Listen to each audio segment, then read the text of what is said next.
Hello all, thank you for being here and welcome back to the videos for class on Monday when we're going to talk about reproductive loss. For the next few minutes I'd like to talk to you a little bit about abortion and especially Aspen Baker's video about abortion, which I assigned for this week, about how to talk about abortion.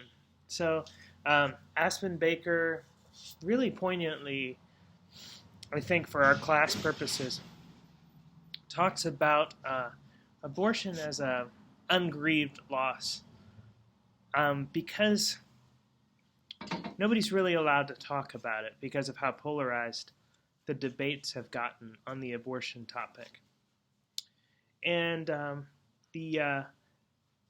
what helped her the most in making decisions about her own pregnancy, first when she had an abortion, and then making decisions later when she chose to carry the pregnancy to term, is this moral place of talking where people are able to kind of create a space for one another's stories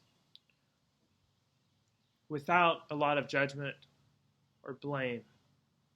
And she says that what we've lost as a society is that the topic of abortion has become so politicized that we haven't given people a chance to really reflect on it and what it might mean for them to have an abortion. So, several reasons why I wanted to highlight this topic today and make a video especially about this particular topic.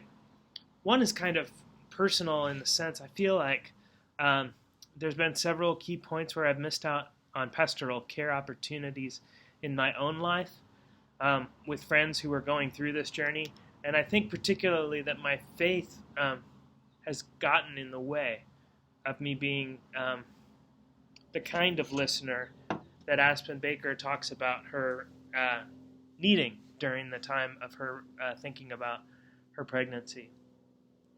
So, and so that's one particular reason. I think I could do better at hearing people around this topic, and so I'm thinking that maybe you could as well. And I'm wondering if that's, even as I talk about abortion with you today and share with you some of these stories and some of these reflections, if in a sense you might get interested in what you don't know about abortion or curious about it. I think that's probably what's been happening to me in the last few years.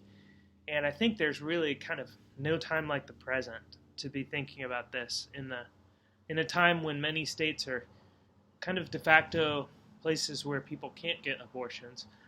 Several states are now.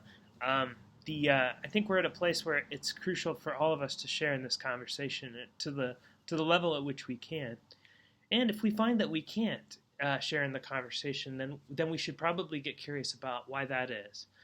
What is it in our hearts that kind of keeps us stuck or keeps us from moving towards this particular topic? So,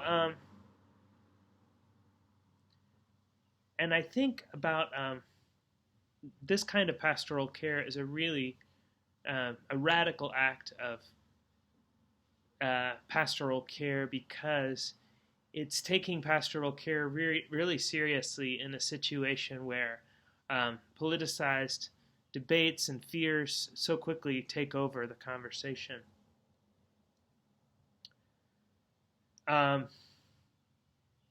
And I think when we create the kind of space that Aspen Baker's created, we do something that's really political and profoundly, I don't know what else to say, just kind, I guess, by asking people about a silenced experience in their life. We've talked a lot in this class so far about disenfranchised grief, and I think I also talked a little bit about, in the start of the class, about kind of our social unconscious of grieving. What is it that we're not allowing ourselves to experience or name in our society? And how does that, if we can't actually name it, then how do we grieve it? And if we don't grieve it, What does it mean for us as a society? Well, I think we have kind of defense mechanisms that get built up then around our hearts and around our pastoral practice that make it difficult when a hard subject comes up to move there.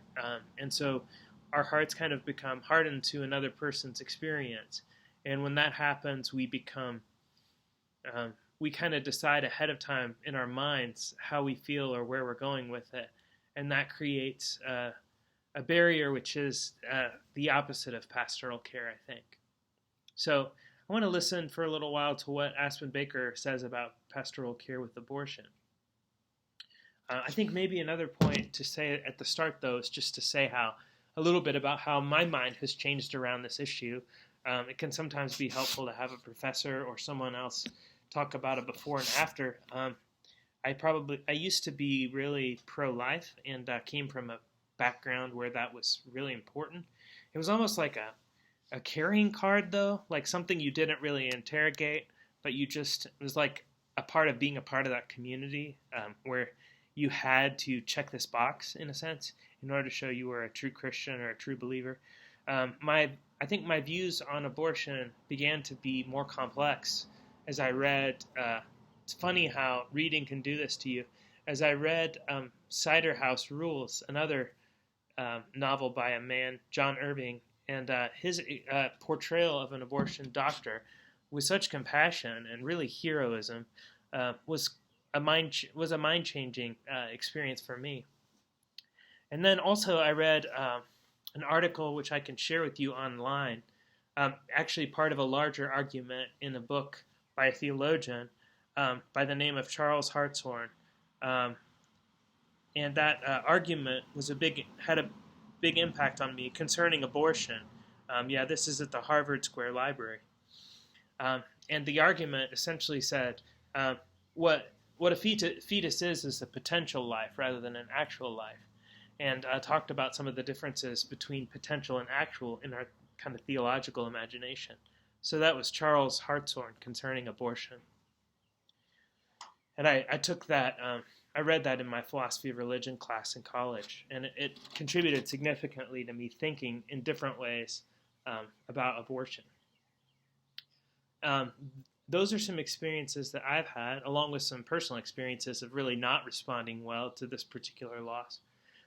Aspen Baker talks about her abortion experiences and how she shared first with a friend named Polly, a bartender, that she was pregnant. And the bartender talked about her abortion experiences and said that she had one.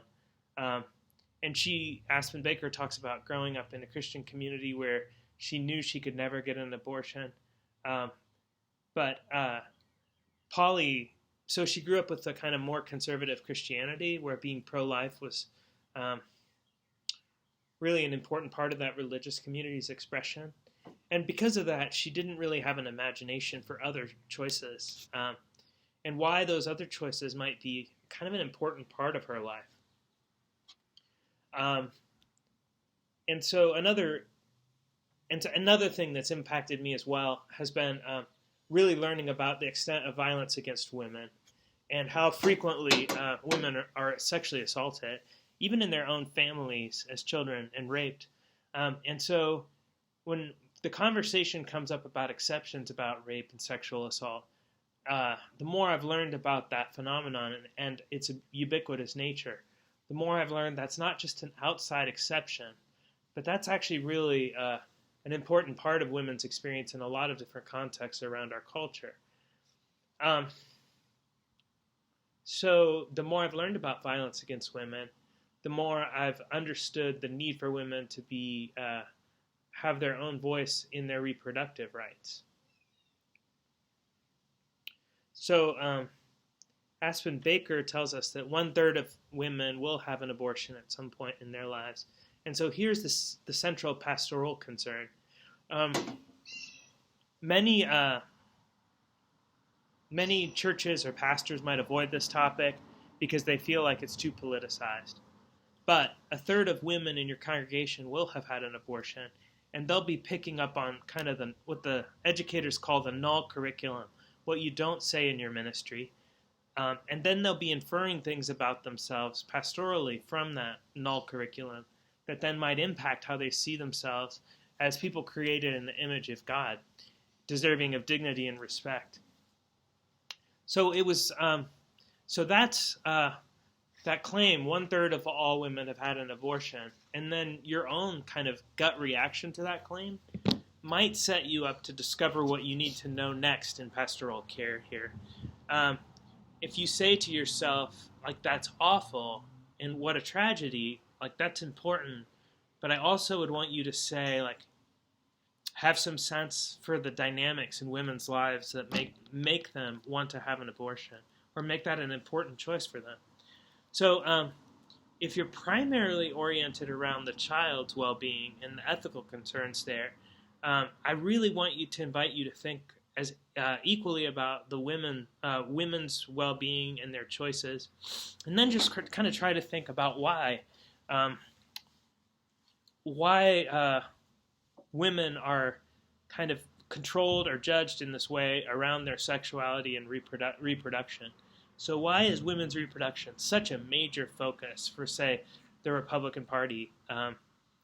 If you just looking at some of those questions historically can really shed a light on this debate, I think, because they put the debate of abortion in a broader political context, which it really has been for the last couple decades. And I don't know if we can talk to the pastoral concerns without also analyzing that political context that stands around it. So Aspen Baker says what mattered so much for her was that Polly just heard her and told her own story. So Polly, by doing that, said that she wasn't alone. And finally, what she finally realized was that abortion was something she could talk about. Whereas before, she had felt like it was something in the shadows, a shame, a gap in what we know. There was, because it's been erased from the public imagination in terms of a real conversation, it leaves us few resources, like an ungrieved grief, like a disenfranchised grief. And I don't mean the grief of having an abortion. I mean the grief of not getting a chance to talk about the conversation. That gap in what we don't talk about creates a kind of, I guess, a wound in our culture that all kinds of awful things can fester in. And so what she wants to do in her organization Exhale, which I find so much, I just respect tremendously, is to shift from a conflict about abortion to a conversation about abortion, which means we listen closely and share our stories. And so in doing that, she creates a talk line, which I would think would be a tremendous amount of stress to do this on a regular basis. But she creates a talk line where she hears a range of stories about abortions. And what she finds is that there's a range of experiences, and most of the time they're contradictory. So we wouldn't expect necessarily what she finds in terms of the kinds of identities and commitments and questions that come up. And what she finds to be helpful is asking open-ended questions. How are you feeling? What was that like? What do you hope for now?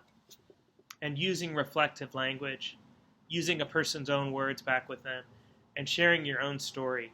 Somebody might have made a different decision, though, so that could be tricky. But she says empathy is created when we share those stories and see through one another's experience, can see ourselves. So those three ideas, using open-ended questions, using reflective language, and sharing your story, sound like really key notions to a rich theological pastoral care conversation about abortion. And she says that implicit in her approach is putting women's stories first. So we might have a bunch of responses that come up in our minds as men, but using Aspen Baker's Exhale approach would mean to bracket some of those stories and experiences and set them aside in order to hear something new from women's experience. And so you might ask yourself, given what you know about grief in this class, given what you know about loss, death, and dying, And I almost would think that abortion conversations belong in this category, but they've just been so politicized that they've been all the grief has been silenced. It's become a trauma zone. What could it mean to reclaim conversations around abortion in ways that were empowering to women would be the primary question I would have. So it's really easy for men to jump in and talk about women's experience. It's really easy for white people to jump in and talk about the experience of African Americans or Latinx folks on the border. It's really easy for us to get anxious and then want to fill the space. But I invite you to try to find some ways to deal with your own anxiety and care for your own anxiety in some ways that allow you to be present around this conversation. And so I'm going to share some additional material with you about this, and I hope that it's a starting place for you to think about this topic. In some ways, the infertility discussion from FESC, the child loss discussion from HEART, they're all the easy ones for today because they're kind of culturally sanctioned griefs. But what if you didn't? What if you ultimately decided you didn't want the child? Would you still get a chance to have a grief story, a complicated one, where you shared your lament before God and others, and where you could kind of push away some of the theological resistances that come from our different political perspectives, liberal, conservative, and just tried to make space for the complexity of the conversation? I think that's what Aspen Baker's Exhale Institution does so well. And that's what I hope for as we think about abortion together in terms of pastoral care for loss, death, and dying. It's almost as if we've become fixated so much on these certain key touch points in the moral conversation and theological conversation about pastoral care, about abortion, that we've really become crippled in our pastoral care. And so I think the Exhale Institution, starting by listening, fostering opportunities for people to share their abortion experience. You might know of some others who are doing work in this area as well, where you ask open-ended questions, you use reflective language, and you share your story. It's really the key to pastoral care in this instance. Because if we don't care for the stories of abortion, we're going to miss something really significant about what it means to be human for half of the population, women, and for then a full third of that half, so a third of all women who've gone through abortions, will feel like our religious spaces, our theological spaces, our pastoral care spaces are essentially unsafe for the complicated, nuanced, and textured way that the abortion experience has been shared. So you might be kind of on your lookout now for stories about abortions that are with us in the broader culture. There's an episode of Girls about it, and there's also a Lucia Berlin's short story about an abortion. And so I'm really interested in kind of what are the stories that are being told about completed abortions, and how do they get told and then sold, marketed? What's the range of feelings that get depicted there, or is it just kind of a shutdown conversation where people are falling into their political categories or their theological categories, and they're no longer listening to one another?